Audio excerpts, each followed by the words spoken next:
Hey, it's your old pal Eatin Good in the Woods here with part number 2 of the Uwharrie National Forest campgrounds.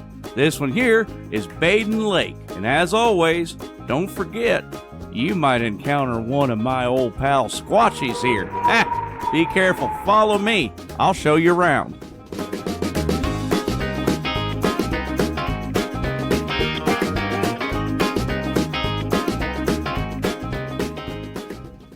Before we go any further, I'd like to remind you guys, please don't forget to mash that subscribe button, give me a big old thumbs up, maybe even leave me a comment or two. I sure would appreciate it. Wanted to tell you guys about this great app too, RV Parky. What a wonderful app to go find campgrounds all over this great country of ours. And it's absolutely free. Check your Play Store.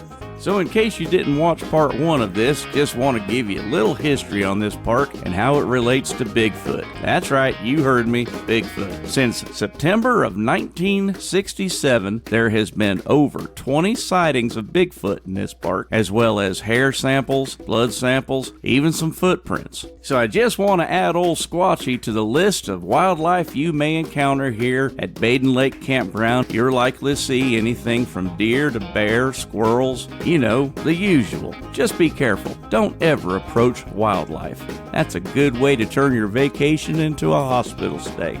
But if you are interested in all things Bigfoot, contact the El Dorado Outpost just outside of the park, where they have meetings of people that have encountered Bigfoot. You might even find someone that'll take you around and show you all the hot spots.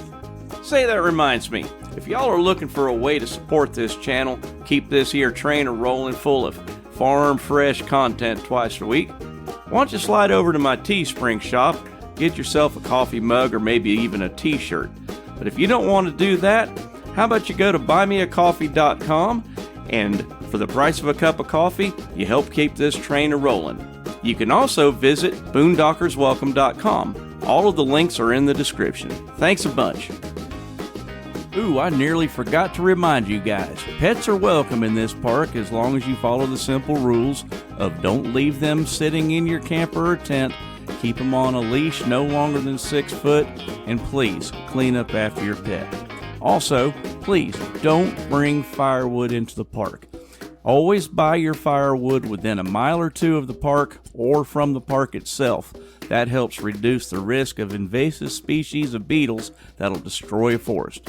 Now let me tell you a little bit about this campground. Badin Lake Campground is on the lovely lakeshore and sits within a beautiful shaded forest, offering year-round retreat for swimmers, boaters, and anglers in central North Carolina's Uwharrie National Forest. Badin Lake Recreation Area is a hub for all the outdoor activities, and the campground offers spacious waterfront sites for both RVs and tent campers. Now this campground is more of a rustic campground. The campground has 2 loops of non-electric sites, some of which lie on the shore. Each site is near drinking water and is equipped with a table, grill, lantern post, campfire ring, and a tent pad. Flush toilets and showers are located in both loops. No dump station is available. And keep in mind too, the upper loop sites 25 through 35 are unavailable from January 1st till March 12th.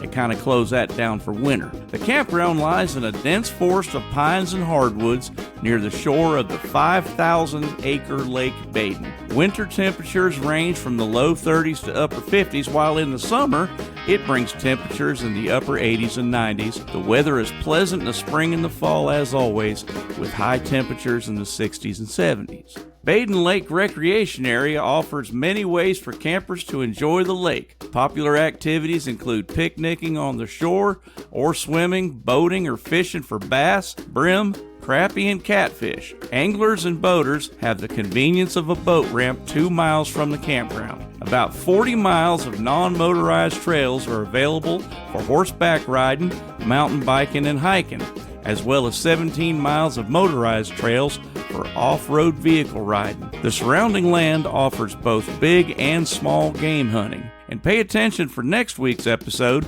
because it'll be the first time I've ever reviewed a horse campground. The amenities at this here campground, of course, is showers and picnic tables, tent, pads, a barbecue, you know, all the things that you look for in a campground. But it also has accessible walkways, lake access, lantern posts, a self-pay station, waterfront sites, and accessible parking. And hey, if you're looking for something to do after you've been to the El Dorado outpost and got all your Squatchy information, the theme park Carowinds is about an hour away. Great fun. How much does it cost to camp here? Well, listen, I'm glad you asked, because the fees here are exceptionally reasonable. You can pay anywhere from $20 for a single site or a double site that goes for $40. Just bear in mind there is no water and electricity at each site.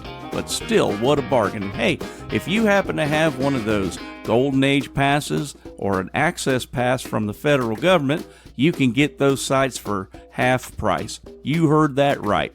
$10. But usually it doesn't apply to the double sites. Well, listen, it has been my pleasure to show you around this park and have a few words with you about my pal Squatchy. But now listen, until next time, y'all go on out there, be nice to one another. I sure love you. God bless you. Bye-bye.